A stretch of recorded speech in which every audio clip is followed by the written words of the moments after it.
Finally বন্ধুরা দেখতে পাচ্ছেন আমার হাতের মধ্যে কিন্তু অন্নপূর্ণা যোজনার কিন্তু ফর্ম চলে এসেছে। এটা 3টে ভাষাতে ফর্মটাকে রিলিজ করা হয়েছে।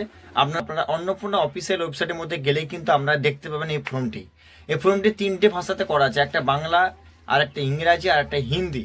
আর এই ফর্মটা ফিল আপ করতে গেলে আপনাকে অনেক কিছু ডকুমেন্টসের প্রয়োজন হতে পারে।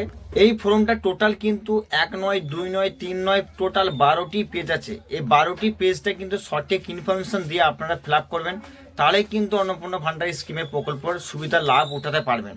তো চলুন এক একে দেখিয়ে দেবো এক এক পাতাতে কি কি আছে বা কিভাবে এই ফর্মটিকে ফিল আপ করবেন। তো চলুন বন্ধুরা দেরি না করে ভিডিও শুরু করা যাক। তো বন্ধু দেখতে পাচ্ছেন এই হচ্ছে সেই ফর্ম। পশ্চিমবঙ্গ সরকারের কিন্তু ওয়াটারমার্ক এখানে দেওয়া আছে। এই ফর্মে প্রথমে হেডিং দেওয়া আছে অন্নপূর্ণা যোজনা পারিবারিক তথ্য সংগ্রহের ফর্ম। তো এই ফর্মটা কিসের জন্য দেওয়া হচ্ছে, এতগুলো পেজ আমি কিছু বুঝতে পারছি না। প্রথমে এখানে বলা আছে বিভাগ ক্ষেত্র, এখানে যেটা সঠিক সেটা আপনি টিকমার্ক দেবেন। প্রথমে এখানে বলছে 1 নম্বরে পরিবারের প্রধানের নাম HOF, অর্থাৎ হেড অফ দ্য ফ্যামিলি, যিনি রেশন কার্ডে যিনি হেড অফ দ্য ফ্যামিলি তার পুরো নামটা এই বক্সের মধ্যে লিখবেন। হেড অফ দ্য ফ্যামিলি যিনি হচ্ছেন পরিবারের, সেই ব্যক্তির নাম আপনি এখানে লিখবেন। 4টে ব্যক্তি, আপনার যে বাবা সব থেকে বড় সিনিয়র বা আপনার দাদু, তাকে হেড অফ দ্য ফ্যামিলি ধরা হয়। যে আপনার পরিবারের সব থেকে বড়, তা তার পুরো নামটি এখানে লিখবেন। আপনি চাইলে বাংলাতেও লিখতে পারেন বা ইংরাজিতেও লিখতে পারেন। এবং আধার কার্ড অনুযায়ী এখানে পরিষ্কার লেখা আছে আধার কার্ড অনুযায়ী যে নামের স্পেলিং আছে, অতএব সেই স্পেলিংয়ে আপনাকে ইংরাজিতে লিখতে হবে, লিখবেন। তারপর বলতে চাইছে পরিবারের প্রধানে HOF লিঙ্গ, অর্থাৎ পরিবারের যে প্রধান তার সে পুরুষ না মহিলা না অন্যান্য, সেটার মধ্যে টিক মার্ক দেবেন। তারপরে পরিবারের প্রধানের HOF আধার নম্বর, তারপর যিনি প্রধান আছেন তার আধার নম্বর, অর্থাৎ বাড়ির যে হেড HOF তার আধার নাম্বারটা এখানে উল্লেখ করে দেবেন। তারপর এখানে দেখা যাচ্ছে ডিজিটাল রেশন কার্ডে পারিবারিক ID যদি নাম্বার থাকে সেই নাম্বারটি এখানে উল্লেখ করবেন। পরিবারের সদস্য সংখ্যা, মোট আপনাকে নিয়ে পরিবারে কজন ব্যক্তি সেই ব্যক্তির সংখ্যা লিখবেন। 5 হলে 5, 2 হলে 2। তারপর ঠিকানা, আপনার পুরো ঠিকানাটা লিখবেন আধার কার্ড অনুযায়ী। প্রথমে গ্রামের নাম, তারপরে পোস্ট অফিস, তারপরে গ্রাম অঞ্চলের নাম মানে পঞ্চায়েত অফিসের নাম বা আপনার ওয়ার্ড নাম্বার, তারপর থানা, তারপরে জেলা, তারপর ব্লকটা লিখতে পারেন। তারপর যোগাযোগ নাম্বার, আপনার যে যোগাযোগ করা যাবে আপনার সাথে কন্ট্যাক্ট, সেই নাম্বারটি লিখবেন, মোবাইল নাম্বারটি। তারপর এখানে লেখা আছে নাম, জন্ম তারিখ, লিঙ্গ, পরিবারের প্রধানের সঙ্গে সম্পর্কিত আধার নাম্বার, পরিবারের সকল সদস্যের নাম। অতএব আপনার পরিবারের যটা ব্যক্তি মেম্বার তাদের সমস্ত তথ্যগুলোকে দিতে হবে। প্রথমে এখানে দেখতে পাচ্ছেন লেখা আছে পরিবারের প্রধান HOF, সদস্য নম্বর 1, এখানে পরিবারের যে হেড হচ্ছেন তার নাম লিখবেন, তার জন্ম তারিখ, তার লিঙ্গ অর্থাৎ পুরুষ না মহিলা, তার পরিবারের প্রধানের সঙ্গে সম্পর্ক, হ্যাঁ তার সঙ্গে কী সম্পর্ক সেটা এখানে উল্লেখ করে দেবেন। পিতা হলে পিতা, বাবা হলে বাবা, ঠিক আছে। তারপর আধার নাম্বারটা ফিল আপ করে দেবেন। তবে এই ব্যক্তিরা এখানের মধ্যে কে কে অন্নপূর্ণা যোজনার ফর্মে টাকা নিতে চাইছে তার মাথায় টিক মার্ক দেবেন, হ্যাঁ হলে হ্যাঁ, ঠিক আছে। তারপর সদস্য 2, তারপরে এই পরিবার সদস্য 2 মানে আপনার বাবার পরে আপনার মা হচ্ছে, তো সদস্য তার নাম, তারও লিঙ্গ, তারও আধার নাম্বার সব কিছু এখানে ফিল আপ করতে হবে। এরকম করে মোটামুটি 5টা ফ্যামিলি পর্যন্ত আপনি এই ফর্মের তথ্য দিতে পারবেন। এখানের মধ্যে কারা কারা অন্নপূর্ণার টাকা পেতে চায় তার মাথায় উপর টিক মার্ক দেবেন। মনে করুন এই ফর্মের মধ্যে 2জন টাকা নিতে চায়, তাদের 2জনের মধ্যে টিক মারতে হবে। এরকম করে আপনার পরিবারের 5টা সদস্য পর্যন্ত নাম আপনি তুলতে পারবেন। 10 নম্বরে বলছে পরিবারের প্রধানের সহ সকল ব্যক্তির তার অ্যাকাউন্টে ডিটেলসটা দিতে বলছে নগদ অস্থানের জন্য। তারপর এখানে বলছে HOF, তার অ্যাকাউন্ট নম্বর, তার IFSC কোড, তার নাম সব কিছু দিবেন। এরকম করে 5টা ব্যক্তির অ্যাকাউন্টে ডিটেলসটা আপনি দেবেন। অর্থাৎ প্রত্যেক অ্যাকাউন্টের সাথে কিন্তু DBT লিঙ্ক থাকা বাধ্যতামূলক। এটা 11 নম্বর কি বলছে HOF, অর্থাৎ হেড অফ দ্য ফ্যামিলি সব প্রত্যেকটা ব্যক্তির তাদের ভোটার কার্ডের লিস্ট অনুযায়ী তাদের তথ্য দিতে হবে। প্রথমে এপিক নাম্বার অর্থাৎ ভোটার কার্ডের নাম্বারটা দিবেন, ঠিক আছে। বিধানসভা অংশের নম্বর দিবেন, ঠিক আছে। 255 হলে 255, যেটা আপনার ক্ষেত্রে হবে সেই ভোটার কার্ডের তালিকা, ভোটার লিস্ট আপনি ডাউনলোড করে নেবেন, সেই ভোটার লিস্ট অনুযায়ী আপনি দিবেন এখানে। তারপর এখানে 12 নম্বর যেটা হচ্ছে বিভাগ লেখা আছে, আপনার ক্ষেত্রে ST SC OBC বা PVTG, আপনার ক্ষেত্রে যেটা হবে আপনি সেখানের মধ্যে টিক মার্ক দেবেন। তারপরে ক্ষয়ের মধ্যে গেছে রেশন কার্ড, খাদ্য ভর্তুকি। 1 নম্বর লেখা আছে আপনার কি ডিজিটাল রেশন কার্ড আছে, আপনার কি ডিজিটাল রেশন কার্ড আছে। আপনার ক্ষেত্রে হ্যাঁ হলে হ্যাঁ দেবেন, না হলে না দেবেন। আর আপনি এখানে কি লেখা আছে যদি হ্যাঁ হয় তবে কার্ডের ধরন উল্লেখ করুন। আপনার ক্ষেত্রে রেশন কার্ডটা কি AAY PHH SPHH RKSY1 RKSY2 এগুলো হলে আপনি টিকমার্ক দেবেন।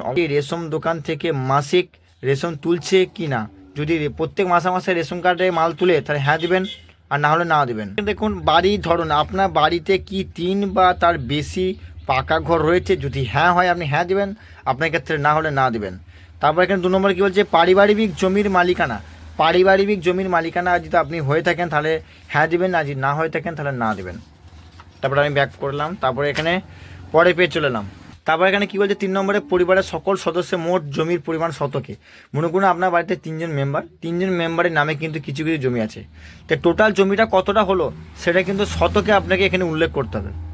তারপরে কী বলছে 4 নম্বর কী বলছে, যানবাহন। আপনি বা আপনার পরিবারের কোনো সদস্য কি অবাণিজ্যিক মোটর চালিত 4 চাকা গাড়ি আছে? আপনার ক্ষেত্রে যদি হ্যাঁ হয়, সে গাড়ি ধরন বা সে গাড়ি রেজিস্ট্রেশন নাম্বার উল্লেখ করবেন, ঠিক আছে।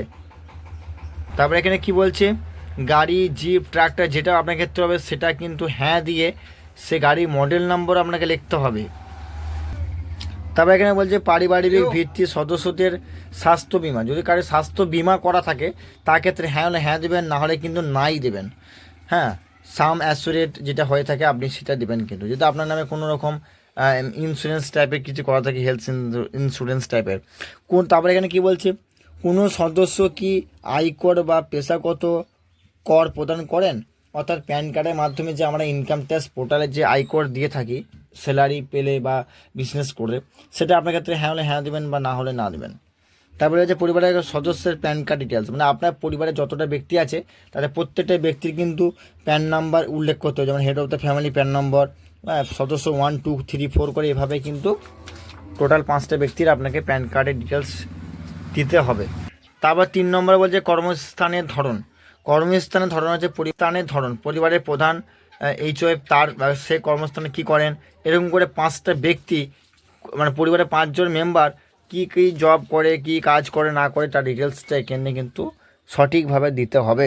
বলছে 4 নম্বরে পরিবারের শিক্ষিত প্রাপ্তবয়স্ক সদস্যদের সংখ্যা এবং পরিবারের অশিক্ষিত প্রাপ্তবয়স্কদের সংখ্যা।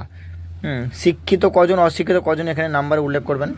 পরিবারের হেড অফ দ্য ফ্যামিলি শিক্ষিত না অশিক্ষিত সে টিক মার্ক দেবেন। এভাবে 5টা ব্যক্তিরই কিন্তু আপনি টিক মার্ক দেবেন, 5 জন ব্যক্তির। সদস্য কি কোনো সাংবাদিক পদ, মন্ত্রী, সাংসদ কিছু আছে? যদি হ্যাঁ হয় হ্যাঁ দেবেন, আর না হলে না দেবেন।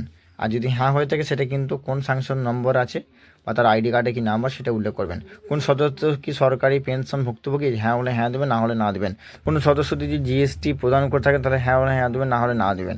আর পরিবারের মোট বার্ষিক আয় কত টাকা? পরিবারের বছরে কত টাকা আয় পঞ্চায়েতে ইনকাম সার্টিফিকেট অনুযায়ী সেটা দেবেন।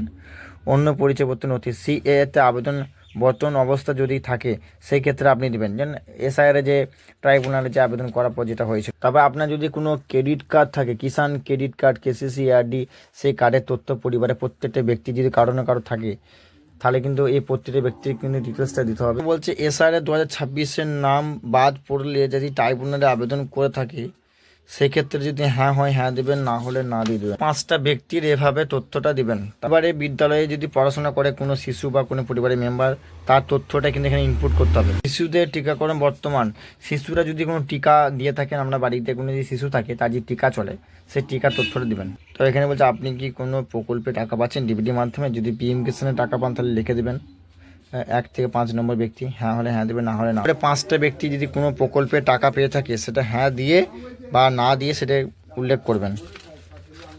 তারপরে একটা ঘোষণাপত্র আপনি স্বাক্ষর দেবেন, আপনার ছবি দেবেন। ছবি দেওয়ার পর এই ফর্মটা কিন্তু ফিল আপ করতে হবে, অফিসে ফিল আপ করবে, আপনি চাইলে ফিল আপ করলে জিজ্ঞেস করে ফিল আপ করবেন। তারপরে এই স্বাক্ষর সব কিছু দেবে, তারপরে এই ফর্মটা কিন্তু কালেক্ট করবে বা জমা কোথায় করতে হবে বলে দেবে।